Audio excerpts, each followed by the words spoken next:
I know we've all heard about the current declining state of the Earth, environmentally, socially, economically, a million times before, to the point of a monotonous depression. So let me do you guys the justice of telling you one more time. Climate change is spiraling out of control, and it's melting the ice caps at a staggering rate. Coastal cities are projected to be underwater in a matter of decades, and I know what some of you might be thinking. I live in the middle of the country. I don't care about ice caps. Well, let me tell you, once everyone starts moving inland, those housing prices are going to skyrocket.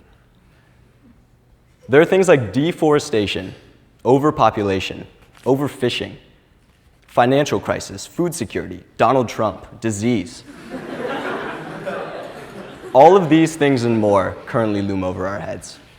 So I got to thinking about my future son, Grant Jr., and his son, Grant Jr. And I was thinking there must be some way to change the current state of things. There's got to be some way to change the world. So my first idea was, I'll join the United Nations on their Environmental Affairs Division, and I'll change the world through policy. But I realized that government had too much red tape.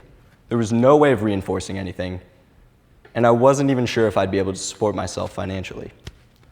So naturally, my second thought was, I'll just become a billionaire with the next unicorn company, and I'll invest my money in different areas that no one else was willing to fund. But unfortunately, my only good idea was Uber for cats. And even if this idea did take off, would I even be able to make a noticeable impact? So I started thinking even bigger picture. What could someone do that had the potential for the most widespread change? What could someone do that could resolve all of the problems that currently loom over our heads? And I stumbled upon the question, what if someone could change the system? What if someone could change the mindset of business where profits weren't the end-all be-all? Where companies realized that adding value didn't always have to be in the form of money. But how would we do this? Luckily, I've devised a plan that I want to share with you all a little later about how I'm going to get the most influential people in the world to listen to my idea. And it involves me with some informative signs streaking at the NBA championship. Let me tell you, well-behaved people rarely make history. But before I get into that, I want to share with you about why business has the most potential for social impact. To give you an idea of how much power corporations have, Walmart, ExxonMobil, and Chevron, the top 3 companies in the Fortune 500, have a combined revenue of over $800 billion. And to put that into perspective, if these companies were a country, they would beat out Turkey as the 19th largest economy in the world. So it's apparent that business is an enormous institution, but can it be for social benefit? Now, when we think about social benefit in business, it's usually geared towards social entrepreneurship or charitable donations. We never think about big business itself. And I think it's because we still hold on to the stigma that we don't think that business can be profitable and responsible at the same time. And there's a good reason for that, because of the corporations and banks' consistent unethical behavior in the past couple of decades, producing huge profits, which has all but convinced us that the only way to be successful is by being irresponsible and cutting corners. Even renowned economists claim that the only social responsibility of business is to increase their profits. But let's say all these companies were on board to becoming more responsible, or if we were to take it one step further, if they took it upon themselves to innovate in the area of the environment, or the social sphere, or governance. By conventional thinking, we would expect these companies to lose out. But we know that these companies exist because we probably use one of their products every day. Companies like Costco, Google, Southwest Airlines, Whole Foods, Starbucks, Tesla. All of these companies are ones that have showed us that we can do well by doing good. So let's take Whole Foods, for example. The CEO of the company, John Mackey, continually makes business decisions based on his mission that it's not about the money, it's about the impact. Whole Foods has successfully disrupted the food store industry. It is the 8th largest food and drug store in the United States, and it ranks on Fortune 100's best companies to work for 18 consecutive years in a row. And the movement that they're sparking and the things that they're currently doing is where most of us fail to see the potential of capitalism. Whole Foods right now is being swamped by competition, by large companies like Walmart, Kroger, and Sprouts, and organic food startups like the online Thrive Market, who are all chipping away at their market share because they're either offering healthy and organic foods at a lower price or greater convenience. Competition in the marketplace is the tenet of capitalism that transformed the first 1,800 square foot computer to the size of a smartphone. And when you think about it, that was an incomprehensible advancement to the people who made the computer at the time. And when these natural market forces are acting on an industry that's product or service is focused on social impact, we kind of begin to see the unimaginable progress that the industry can undergo. Imagine what it could do for the environment if everyone purchased organic foods, and not just the people who can afford it. Imagine what it could do for the low-income community, who are all but forced to buy cheap, low-quality foods because they can't afford to buy the more expensive ones, the more expensive organic foods. Right now, the socially responsible movement in business is just at the beginning.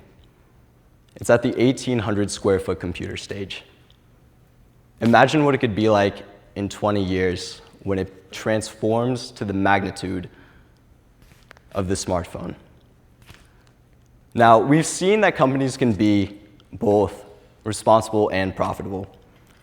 But some of you still might be thinking that these specific companies have only been able to accomplish this by some stroke of luck, and that most of these companies still can't be successful.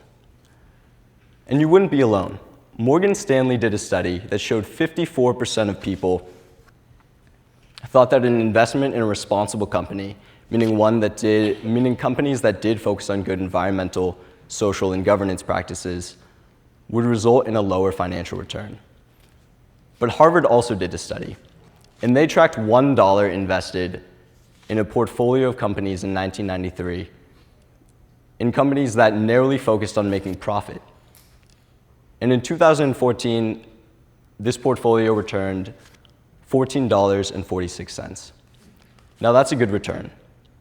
But they compared it to $1 invested in a portfolio of sustainable companies, meaning ones that did incorporate good environmental, social, and governance practices into their business model. And that dollar returned $28.36. Now that's double the money. Numerous other studies have tracked the dollar investments in portfolios of companies that have been focusing on responsibility or social governance or the environment. And they consistently outperform the S&P 500. So what we've been seeing is that it's not just a coincidence that these companies can do well and be good to society. But capitalism isn't just business. It's a two-way street. On one side you have the supply, and the other you have the demand, the consumers, the individuals who for some odd reason fail to see the difference that they can make in the world. And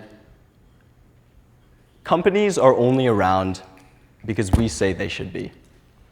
The only reason why any of these companies can disrupt an industry is because we place value on their product. It's because we say yes to environmentally friendly cars, we say yes to healthier foods, and we say yes to better working conditions. And business says, what can we do to provide them? We have all been doing a very good job of kind of riding this movement into social responsibility. You know, we've seen that the theme of business in the 1990s was incredibly corrupt, and now we're realizing that we want to do something better for the world. The only problem is that most of us think that we're all on the right track, but it's detrimental to the bigger picture because we're really not doing enough right now.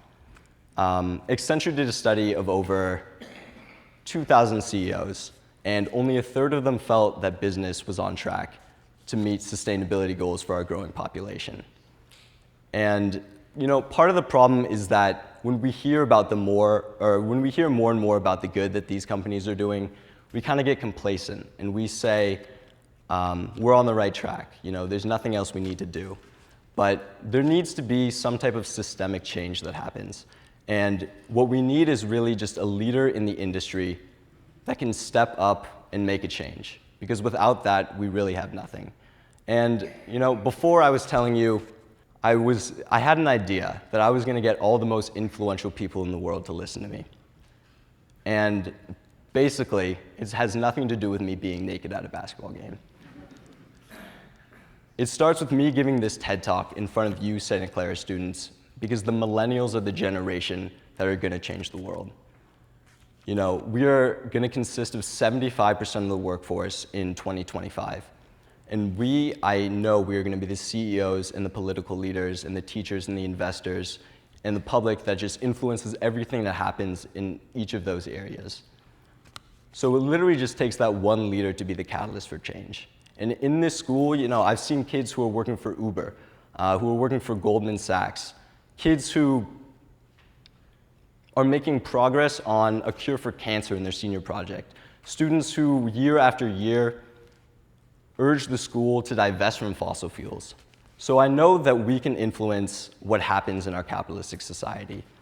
We just need that one leader to step up and rethink the way things are done.